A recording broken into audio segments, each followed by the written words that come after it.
Hello, friends, and welcome back to Stories About Entitled People. The brains of some people are trained to reject reality, so being reasonable is like speaking a different language. It does not compute. But before we begin, best way to support our channel is to leave comments, like, and subscribe with the turned on bell so you don't miss the new video every single day. Here we go. I am doing my job. It's just not with this company. I'm a security guard. The outbreak, we've gotten a lot of new companies and contracts, and there have been several stores that hire my company for mask enforcement, basically refusing service for anyone who tries to walk in without a facial covering. This event took place at one of these new contracts for a home improvement shop, one that promises that you can save big money shopping here. My job at this location is extremely simple and narrow. If I see someone walk in without a mask, I stand between them and the gate, inquire as to their lack of mask, and give them the option of purchasing a mask for less than 50 cents at the nearby customer service desk if they don't have one of their own.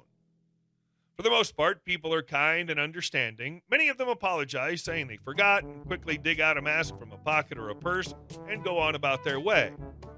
One day, however, I met the Karen. Lineup: me, I, myself, security guard, CSE, customer service employee, manager, and Karen is, of course, Karen. I just stopped an elderly gentleman and asked if he had a mask. He laughed, pulled it out of his pocket, saying he always forgets, pulled it out of his pocket, saying he always forgets, puts it on, and walks through the turnstile. As I'm having the conversation with him, in walks Karen, staring me down, no mask, and almost runs into the elderly gentleman as she tries to rush past me. I, however, step in her way with a kind smile. "Hello, ma'am. Do you have a mask today?" Karen: "No, and I don't need one either." Me: "I'm sorry, however, the store policy states that everyone is required to wear a mask. If you need one, you can get one over there," pointing to customer service desk, "for just 42 cents. Karen: "I told you I don't need a mask. I just need a washing machine. Where are they?" Me: "I don't know where the washing machines are. However, I can't let you pass this point without a mask. Please either get one on or see the customer service desk to purchase one." Karen: "What do you mean you don't know where the washing machines are? What kind of incompetent worker are you?" Me: "I'm not an employee of this store. I work for a third-party security company. I do not know the store, but you cannot go through these gates without a mask." During this time, Karen tries to walk around me multiple times. I keep stepping in front of her, keeping my hands low and calmly repeating, "You need a mask." Karen: "You obviously work here, and I don't like your attitude. Either tell me where I can get a washing machine or get the hell out of my way." Me: "She," pointing to CSE, "will be more than able to help you find what you need, as well as sell you a mask so you can shop here." At this point, CSE realizes that something isn't right, as for the most part, as a guard, I smile and wave, pace, and don't really interact with customers. So when I'm no longer smiling, standing still, and speaking with a customer, this usually means that something is going wrong. CSE: "Hello, what can I do to help you today?" Me: "She's looking..." Karen: "I want a washing machine, and he refuses to tell me where they are. He just keeps getting in my way and telling me to wear a damn mask." CSE: "I'm sorry, but he does not work with the store. His job is just to enforce the mask rules. I would be more than happy to help you. Do you have a mask today?" Karen: "No, I don't have a mask, and I'm not wearing one." Some long-winded rant about HIPAA and civil rights. CSE: "Well, ma'am, he won't let you in without a mask, and unless you have one, I would be unable to assist you in getting the washing machine you want." Karen: "I've had enough. Get me your manager now." CSE then gets on her walkie and radios for a manager to come up. Manager: "Hello, how are you today?" Karen: "I'm doing horrible. Your employees are useless. Refuses to help me and won't even let me in the store. I demand you fire them both." Manager: "I'm sorry, but he," pointing to me, "is not an employee here. We hired his company to enforce mask policies." Karen: "I've already told you people I won't wear a effing mask. Now fire these people and get me my washing machine." At this point, she's escalating more and more and is getting very close to the manager, which triggers my training. Normally, I'm not allowed to go hands-on. However, there is an exception when there is a significant threat of violence to myself or employees of the company I'm working at, and it's starting to appear as if some violence may happen. Me: "Ma'am, I'm going to need you to calm down and please back away from the manager. You don't want any physical contact." Karen: "I'm not talking to you. You're about to be fired anyway. You might as well go home already." Manager: he's not going to be fired. He's doing his job, and I would be more than happy to take you to our washing machines, but you need to get a mask first. Another 5-minute argument during which I'm forced to stand between the manager and Karen as she's getting more and more aggressive. The manager took his chance to motion for CSE to call the police. Manager: at this point, I'm going to have to ask you to leave. I won't have you yelling at our security or refusing to follow our policies. Karen: I'm not leaving until you fire this a-hole and I get my washing machine. And get out of my way. Don't you know it's rude to get between two people talking? Manager: he's doing his job, making sure no violence happens. We've called the cops. Leave now. About 5 minutes later, the cops arrive with Karen screaming that we physically assaulted her and hit her when all she wanted to do was get a washing machine. And even after the police reviewed the camera footage, she held to her story. As they attempted to trespass her from the store, she swung at me and luckily missed. That, however, was enough for her to leave the store in handcuffs. I'm not sure why she thought I was an employee. My uniform is gray and black with a bright red logo, and the store's uniform is a lot of blues and greens. But all's well that ends well, with Karen in the back of a police car.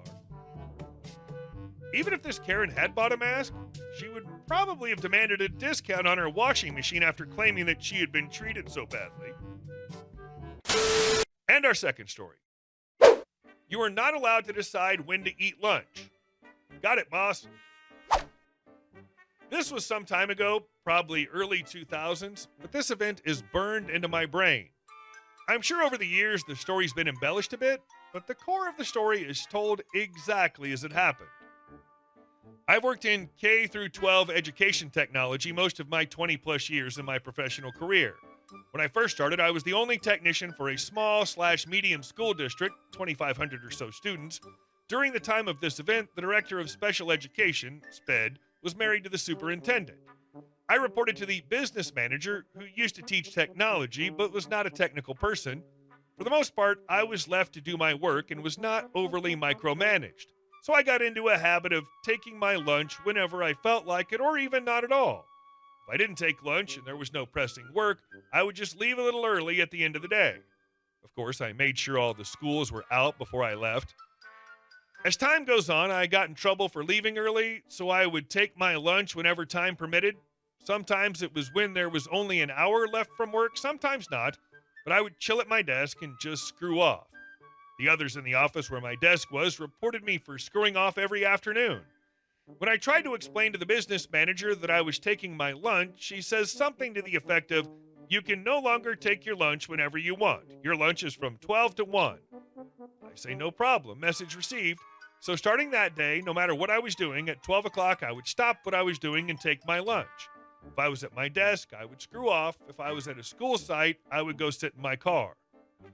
Fast forward a month or two later, at about 11:30, the director of SPED calls and says his computer is not working and I need to come fix it right away. I say, "Sure thing, on my way." When I get to his office, he says, "Please fix it," and heads off to a meeting. So I start in on removing all the spyware he's managed to collect. At this time, all employees were local admins on their desktops. About 1/3 of the way through, 12 o'clock hits. I stand up and walk out of his office and tell his secretary I'll be back in an hour. Out to my car I go, expecting a phone call any minute, and sure enough, about 15 minutes in, I get a phone call from the business manager. Here's about how the call goes. BM, business manager, my boss, and me. BM: "I hear you walked out of the SPED director's office without fixing his computer." Me: "Correct, it's my lunchtime." BM: "What do you mean? You couldn't fix his computer first?" Me: "I could have, but you told me that I could not decide when my lunch break was, that I had to take lunch from 12 to 1. BM: "Wait, that's not what I meant." Me: "But that's what you said. If I stayed and worked on the computer and took my lunch at 1 or 1:30, I didn't want to get in trouble for screwing off when I was supposed to be working." BM: "Okay, I'll call you back." She calls back about 15 minutes later asking if I can please go back in and finish his computer, and from now on I can decide when the best time to take my lunch is. And it was never talked about again. It was nice being able to go home early when I did my lunch again. And our next story. HOA hustle gone wrong. All right, I've got a tale that's going to make you laugh, shake your head, and maybe cheer a little. It's about me, my Jeep, and an HOA that thought they could bully me into joining their little club. So my neighborhood's pretty chill, right? Except for the HOA next door. I'm not a part of it, never wanted to be. But these guys, they decided that wasn't okay. They wanted everyone in, no exceptions. Their plan?